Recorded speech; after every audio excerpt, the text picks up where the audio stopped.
Hi friends, I am Karthi. Welcome to English பேசி பழகலாம். இன்னைக்கு இந்த வீடியோல என்ன டாபிக் பத்தி பார்க்க போறோம்னா சிம்பிள் ஃபியூச்சர் டென்ஸ்ல பாசிட்டிவ் நெகட்டிவ் இன்டராகேட்டிவ் சென்டென்ஸ் வந்து எப்படி வந்து நம்ம மேக் பண்றது அல்லது ஃப்ரேம் பண்றதுன்னு சொல்லிட்டு சிம்பிளா பார்க்கலாம். இதுக்கு முன்னாடி இருக்கிற வீடியோல நம்ம வந்து positive sentence, interrogative sentence, negative சென்டென்ஸ்லாம் அதோட ஸ்ட்ரக்சர் என்னது, அதுக்கு எக்ஸாம்பிள் என்னதுன்னு சொல்லிட்டு தனித்தனியா பார்த்தோம். தேவையானவங்க அதையும் வந்து செக் பண்ணி பார்த்துக்கோங்க. வாங்க இப்போ நம்ம வீடியோக்குள்ள போகலாம். இது வரைக்கும் நம்ம சேனலை சப்ஸ்கிரைப் பண்ணாதவங்க சப்ஸ்கிரைப் பண்ணி வச்சுக்கோங்க.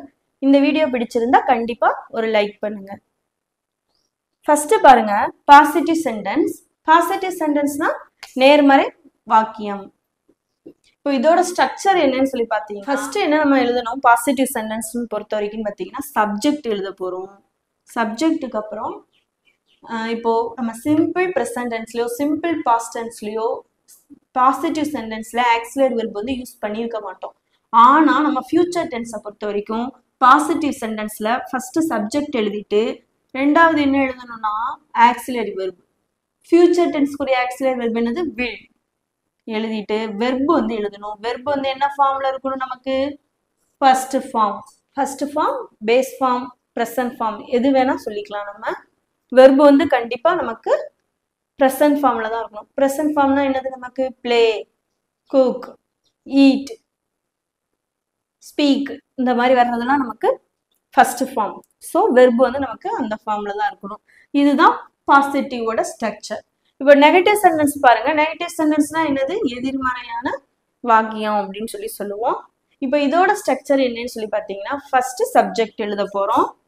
ஃபர்ஸ்ட் என்ன எழுதணும், சப்ஜெக்ட் எழுதணும்.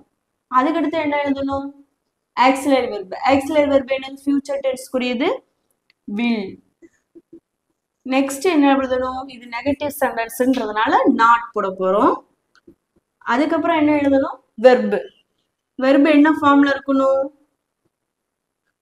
ஃபர்ஸ்ட் ஃபார்ம், அப்படி இல்லைன்னா ப்ரெசன்ட் ஃபார்ம், பேஸ் ஃபார்ம்ல தான் வந்து இருக்கணும். இதே இது இன்டராகேட்டிவோட ஸ்ட்ரக்சர் என்னன்னு பாத்தீங்கன்னா, இன்டராகேட்டிவ்னா ஃபர்ஸ்ட் என்னது, கேள்வி வாக்கியம். இதோட ஸ்ட்ரக்சர் என்னன்னு சொல்லி பாத்தீங்கன்னா, வில் ஃபர்ஸ்ட் எழுதணும், ஆக்சிலரி வெர்ப். இன்டராகேட்டிவ் சென்டென்ஸ்னால என்னது வரணும், நமக்கு ஆக்சிலரி வெர்ப் தான் ஃபர்ஸ்ட் வரணும். So will. நெக்ஸ்ட் என்ன எழுதணும், சப்ஜெக்ட். என்ன சப்ஜெக்ட் வருதோ அதை எழுதிக்க வேண்டியதுதான். அதுக்கப்புறமா என்ன எழுதணும், வெர்ப். வெர்ப் என்ன ஃபார்ம்ல இருக்கணும், ஃபர்ஸ்ட் ஃபார்ம்ல தான் வந்து இருக்கணும். கடைசியில எண்டிங்ல எப்பயுமே கொஸ்டின் மார்க்கோட தான் கம்ப்ளீட் பண்ணணும். பாருங்க, ரொம்ப ஈஸியா இருக்கா. ஃபியூச்சர் டென்ஸ் தான் என்னதுன்னு சொல்லி ஃபர்ஸ்ட் பார்க்கலாம். ஃபியூச்சர்னா என்னது, எதிர்காலம். இப்போ அடுத்து வந்து நடக்க போற செயலை வந்து சொல்றதுதான் வந்து ஃபியூச்சர் டென்ஸ். இப்போ அவன் நாளைக்கு ஸ்கூலுக்கு போவான் அப்படின்னு சொன்னா பாசிட்டிவ் சென்டென்ஸ். இப்போ நெகட்டிவ் சென்டென்ஸ்னா அவன் நாளைக்கு ஸ்கூலுக்கு போக மாட்டான் அப்படின்னு சொல்றது நெகட்டிவ் சென்டென்ஸ். இப்போ இன்டராகேட்டிவ் சென்டென்ஸ்னா அவன் நாளைக்கு ஸ்கூலுக்கு போவானா. ஸோ ஃபியூச்சர்ல நடக்கிற விஷயங்களை பத்தி நம்ம சொல்றதுதான் சிம்பிள் ஃபியூச்சர் டென்ஸ். நேர்மறையா சொன்னா அது பாசிட்டிவ் சென்டென்ஸ், எதிர்மறையா சொன்னா அது நெகட்டிவ் சென்டென்ஸ், இல்ல கேள்வி வகையங்களா நம்ம அமைச்சு கேட்டா அது வந்து இன்டராகேட்டிவ் சென்டென்ஸ். இப்போ ஈஸியா உங்களுக்கு அண்டர்ஸ்டாண்ட் ஆயிருக்கும்னு நினைக்கிறேன். இப்போ இதுதான் ஸ்ட்ரக்சர். நம்ம இன்னைக்கு எடுத்துக்க போற சென்டென்ஸ் என்னதுன்னா, நான் ஸ்கூலுக்கு போறேன், அதாவது கோ அப்படின்ற வெர்பு வச்சு எழுத போறோம். ப்ரெசன்ட் ஃபார்ம்ல கோ தானே வரும், பாஸ்ட் டென்ஸ்ல தான் வென்ட் வரும். ஸோ இங்க நமக்கு வெர்பு வந்து என்ன ஃபார்ம்ல இருக்கணும், ஃபர்ஸ்ட் ஃபார்ம் அல்லது பேஸ் ஃபார்ம் அல்லது ப்ரெசன்ட் ஃபார்ம். இதுல தான் இது இந்த மூணுமே ஒன்று தான். ஆக்சுவலா ஃபர்ஸ்ட் ஃபார்ம்னு சொல்லலாம், இல்ல பேஸ் ஃபார்ம்னு சொல்லலாம், அப்படி இல்லைன்னா ப்ரெசன்ட் ஃபார்ம்னு சொல்லலாம். நம்ம இன்னைக்கு எடுத்துக்க போற வெர்ப் என்னதுன்னா கோ. இப்போ அதை வச்சுதான் வந்து நம்ம பார்க்க போறோம். கோ அப்படின்ற ஒரு வெர்ப் எடுத்துக்க போறோம். அதை வந்து எல்லா சப்ஜெக்ட் வச்சும் பாசிட்டிவ் சென்டென்ஸ் எழுத போறோம். அதுக்கப்புறமா நெகட்டிவ் சென்டென்ஸ் எழுத போறோம் கோ அப்படின்ற வெர்பை வச்சு. இன்டராகேட்டிவ்க்குமே இந்த கோ அப்படின்ற வெர்பை வச்சு வந்து எல்லா சப்ஜெக்டும் வச்சு எழுத போறோம். இந்த மாதிரி எழுதுறது ஏன் அப்படின்னு சொல்லி பார்த்தீங்கன்னா, நமக்கே நம்ம வந்து கிளாரிஃபை பண்ணிக்க மாதிரி. ஸோ எந்த விதமான டவுட்டுமே வராது. டவுட் வந்தாலும் நம்மளாலேயே நம்மளை வந்து கிளாரிஃபை பண்ணிக்க முடியும். ஸோ வாங்க நம்ம இப்போ எழுதலாம். நானும் வந்து எழுதுறேன். ஃபர்ஸ்ட் நம்ம என்ன எழுத போறோம்னா சப்ஜெக்ட் ப்ளூரல் ஃபார்ம்னு சொல்லுவோம் இங்கிலீஷ்ல. ஐ யூ வி தே இதை வச்சு ஃபர்ஸ்ட் எழுதலாம். அதுக்கப்புறமா வந்து ஹீ ஷீ இட் வச்சு எழுத போறோம். இப்போ வந்து பாத்தீங்கன்னா ப்ரெசன்ட் டென்ஸ்ல வந்து நம்ம 2 ஸ்ட்ரக்சர் இருக்கும், சிங்குலருக்கு ஒன்றும் ப்ளூரலுக்கு ஒன்றும். ஆனா சிம்பிள் ஃபியூச்சர் டென்ஸ் பொறுத்த வரைக்கும் நமக்கு ஒரே ஸ்ட்ரக்சர் தான். எந்த சப்ஜெக்ட் வந்தாலும் ஒரே ஸ்ட்ரக்சர் வச்சு தான் எழுத போறோம். ஃபர்ஸ்ட் நம்ம இப்போ வந்து ஐ யூ வி தே வச்சு எழுதலாம். நீங்களும் எழுதுங்க, நானும் எழுதுறேன். வாங்க இப்போ நம்ம எழுத ஆரம்பிக்கலாம். இப்போ பாருங்க, நம்ம வந்து first I you we they வச்சு எழுதணும்னு நினைச்சிட்டா நீங்களும் கண்டிப்பா கரெக்டா எழுதியிருப்பீங்கன்னு நினைக்கிறேன். வாங்க இப்போ நம்ம என்ன எழுதியிருக்கோம்னு சொல்லிட்டு செக் பண்ணலாம். ஃபர்ஸ்ட் பாருங்க, ஐ எழுதியிருக்கோம். ஏன் அப்படின்னு சொல்லி பார்த்தீங்கன்னா இது பாசிட்டிவ் சென்டென்ஸ். ஸோ சப்ஜெக்ட் எழுதணும், வில் அப்படின்ற ஆக்சிலரி வெர்ப் யூஸ் பண்ணணும், வெர்பு வந்து எழுதணும். ஸோ பாருங்க, ஐ எழுதியாருக்கு. Will go, I will go. Next வந்து அஸ் யூஸ்வல் என்ன வேர்ட் இருக்கோ அதை அப்படியே எழுதிடலாம். I will go to school, நான் ஸ்கூலுக்கு போவேன், நான் ஸ்கூலுக்கு போவேன் அப்படின்னு சொல்லியிருக்காங்க. அதாவது அவங்க இன்னும் போகல, இனிமேல் தான் போறாங்க, அதை தான் சொல்லுறதுனால I will go to school. இப்போ அதே இது நெகட்டிவ் சென்டென்ஸ் பாருங்க, I will not go to school, I will not go to school. நம்ம சொல்லுவோம்ல, நான் ஸ்கூலுக்கு போக மாட்டேன், நான் ஸ்கூலுக்கு போக மாட்டேன். அப்ப இப்போ நடக்கல, இனிமேல் தான் அந்த செயல் நடக்க போகுது. ஸோ அதை நெகட்டிவ்ல சொல்லியிருக்காங்க. I will not go to school. இப்போ வில் நாட் அப்படின்றத நம்ம won't அப்படின்னு சொல்லலாம். வில் நாட்ன்றத எப்படி சொல்லலாம்? won't. இப்போ நான் டிட் நாட்டை நம்ம என்ன சொன்னோம்? didn't அப்படின்னு சொன்னோம் பார்த்தீங்களா? அதே மாதிரி வில் நாட்டை என்ன சொல்லலாம்? won't. இது எப்படி ப்ரொனவுன்ஸ் பண்ணணும்? won't. I won't go to school அப்படின்னு சொல்லலாம். அப்படி இல்லைன்னா I will not go to school அப்படின்னு சொல்லி பாருங்க. இதோட ஸ்ட்ரக்சர் நம்ம கரெக்டா எழுதியிருக்கோமான்னு சொல்லிட்டு ஃபர்ஸ்ட் சப்ஜெக்ட் எழுதியிருக்கோம், நெக்ஸ்ட் ஆக்சிலரி வெர்பு வந்து எழுதியிருக்கோம். இது நெகட்டிவ் சென்டென்ஸ் அப்படின்றதுனால நாட் சேர்த்திருக்கோம், வெர்பு வந்து போட்டிருக்கோம். வெர்பு என்ன ஃபார்ம்ல இருக்கணும்? நம்ம ப்ரெசன்ட் ஃபார்ம்ல தான் வந்து இருக்கணும். So go, I will not go to school. அப்படி இல்லைன்னா I won't go to school. இப்போ நெக்ஸ்ட் இன்ட்ராகேட்டிவ் பாருங்க. ஃபர்ஸ்ட் இன்ட்ராகேட்டிவ் சென்டென்ஸ்னாலே என்ன வரணும் நமக்கு? Auxiliary verb will. அதனால சோ இங்க வில் போட்டிருக்கோம். நெக்ஸ்ட் சப்ஜெக்ட் எழுதியிருக்கோம், அதுக்கடுத்து வெர்பு எழுதியிருக்கோம். So will go. As usual அடுத்து இருக்கிற வேர்டை அப்படியே நம்ம எழுதியாச்சு. டு ஸ்கூல் எண்டிங்ல கண்டிப்பா கொஸ்டின் மார்க்கோட தான் கம்ப்ளீட் பண்ணியிருக்கணும். ஏன்னா இது வந்து நமக்கு இன்ட்ராகேட்டிவ் சென்டென்ஸ். பாருங்களேன், இப்போ நமக்கு எதுல என்ன சேஞ்ச் ஆகி வந்துருக்கு? ஈஸியா புரியுதா நமக்கு? ஸோ அதனாலதான் வந்து இந்த மாதிரி டேப்லர் காலம் போட்டு எழுதுங்கன்னு சொல்றது. இல்ல எனக்கு வந்து நீங்க வந்து ஃபர்ஸ்ட் டைம் இந்த வீடியோவை பாக்குறதா இருந்ததுன்னா இன்னும் உங்களுக்கு டீடைல்டா வேணும்னா நம்ம சேனல்ல ஒவ்வொரு வீடியோவா தனித்தனியா வந்து போஸ்ட் பண்ணியிருக்கோம். பாசிட்டிவ், நெகட்டிவ், இன்ட்ராகேட்டிவ் சென்டென்ஸுக்கு தேவையானவங்க அதையும் செக் பண்ணி பார்த்துக்கோங்க. இப்போ பாருங்க, அதே மாதிரி யூ போட்டிருக்கோம், யூ வச்சு எழுதியிருக்கோம். You will go to school, we will go to school, they will go to school. இன்னொன்று என்னதுதான், சிம்பிள் ஃபியூச்சர் டென்ஸ்ல மட்டும்தான் நம்ம பாசிட்டிவ் சென்டென்ஸ்க்கு ஆக்சிலரி வெர்ப் சேர்ப்போம். இதே சிம்பிள் ப்ரெசன்ட்லயோ சிம்பிள் பாஸ்ட்லயோ பாசிட்டிவ் சென்டென்ஸ்க்கு ஆக்சிலரி வெர்ப் வந்து போட மாட்டோம். ஃபியூச்சர் டென்ஸ்ல மட்டும்தான் யூஸ் பண்ணுவோம். பாருங்க, I will go, you will go, they will go.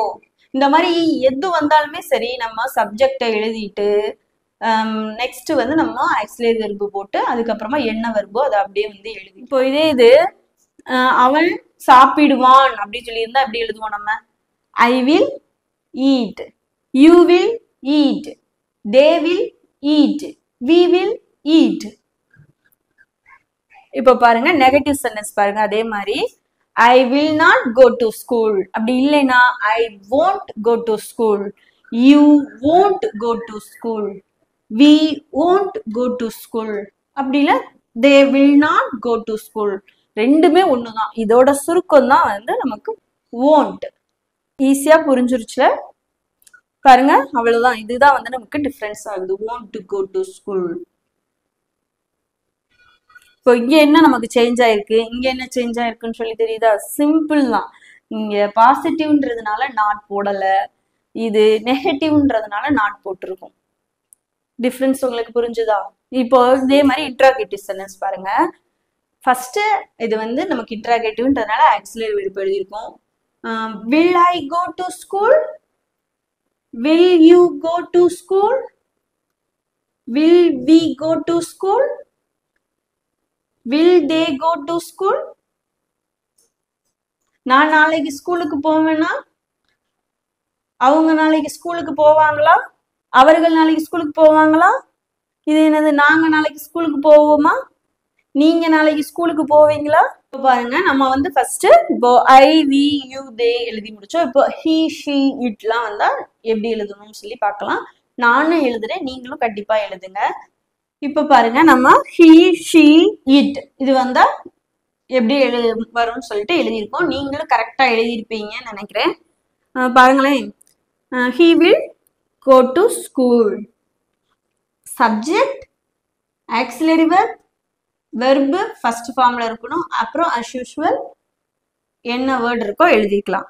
she will go to school. it will go to school. இப்போ நமக்கு ஸ்ட்ரக்சர் வந்து ஒரே இது அப்படின்றதுனால நமக்கு சப்ஜெக்ட்ல வந்து என்ன டிஃபரன்ஸும் வரல அப்படின்றதுனால நம்ம ஒரே ஃபார்ம் தான். So I will go, you will go, she will, we will go, they will go, she will go, he will go, it will go. இந்த மாதிரி நமக்கு இந்த இடம் மட்டும்தான் வந்து பாசிட்டிவ் சென்டென்ஸ்ல வந்து கவனிக்கப்பட வேண்டியது. நெக்ஸ்ட் வந்து பாருங்க, நெகட்டிவ்ல எப்படி எழுதியிருக்கோம்? he will not go to school. அப்படி இல்லைன்னா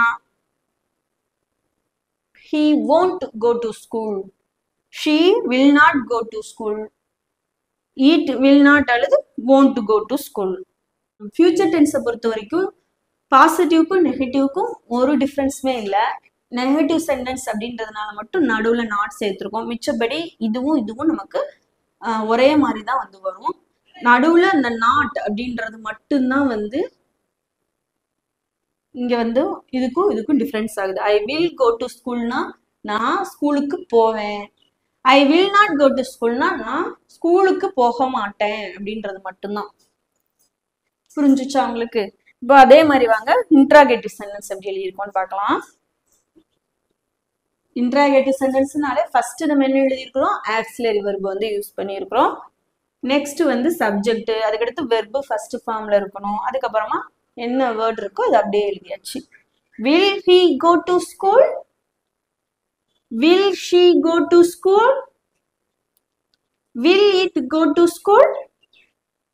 கடைசியில வந்து எப்படி என்னால முடிக்கணும்? நமக்கு கண்டிப்பா வந்து கொஸ்டின் மார்க்கோட தான் கம்ப்ளீட் பண்ணியிருக்கணும். ஏன்னா அது வந்து நமக்கு இன்ட்ராகேட்டிவ் சென்டென்ஸ். இப்போ இது உங்களுக்கு வந்து எந்த விதமான டவுட்டுமே இருக்காதுன்னு நினைக்கிறேன். ரொம்ப ஈஸியா வந்து புரிஞ்சிருக்கும். இதே மாதிரி நீங்களும் எதனா ஒரு வெர்ப் எடுத்துட்டு எல்லா டேப்லர் காலத்தையும் வந்து இந்த 3 டேப்லர் காலமுமே வந்து ஃபில் பண்ணி பாருங்க. ரொம்ப ஈஸியா இருக்கும். நம்மளாலையும் கண்டிப்பா ஆங்கிலம் வந்து சரளமா பேச முடியும். இப்போ பாருங்க, இப்போ நம்ம வந்து ஒரு வேர்ட் எடுத்துக்கலாம். லீலா அப்படின்னு சொல்லிட்டு ஒரு நேம் வந்து சூஸ் பண்ணியிருக்கோம். அதை சப்ஜெக்டா வச்சுக்கலாம். இதே வெர்பை வச்சு எழுதுங்க. நானும் இங்க எழுதுறேன், நீங்களும் எழுதுங்க. லீலா சப்ஜெக்ட் எழுதியிருக்கோம். அதுக்கடுத்து ஆக்சிலரி வெர்ப் வில். என்ன நமக்கு verb? Go to school. Leela will go to school. இப்போ இதே இது அப்படியே நெகட்டிவா எழுதலாம். லீலா won't, அப்படி இல்லைன்னா will not போட்டுக்கலாம். நம்ம will not go to school. இப்போ நெக்ஸ்ட் அதே தான் நம்ம இன்டராகேட்டிவ் எப்படி சேஞ்ச் பண்ணலாம்? will Leela go to school. கடைசியில கொஸ்டின் மார்க். பாருங்க, ஈஸியா வந்து நம்ம எழுதிட்டோம். நீங்களும் கண்டிப்பா கரெக்டா எழுதியிருப்பீங்கன்னு நினைக்கிறேன். இந்த வீடியோ பிடிச்சிருந்தா லைக் பண்ணுங்க. இது வரைக்கும் நம்ம சேனலை சப்ஸ்கிரைப் பண்ணாதவங்க சப்ஸ்கிரைப் பண்ணி வச்சுக்கோங்க. உங்க ஃப்ரெண்ட்ஸோடய ஷேர் பண்ணிக்கோங்க. Thank you friends.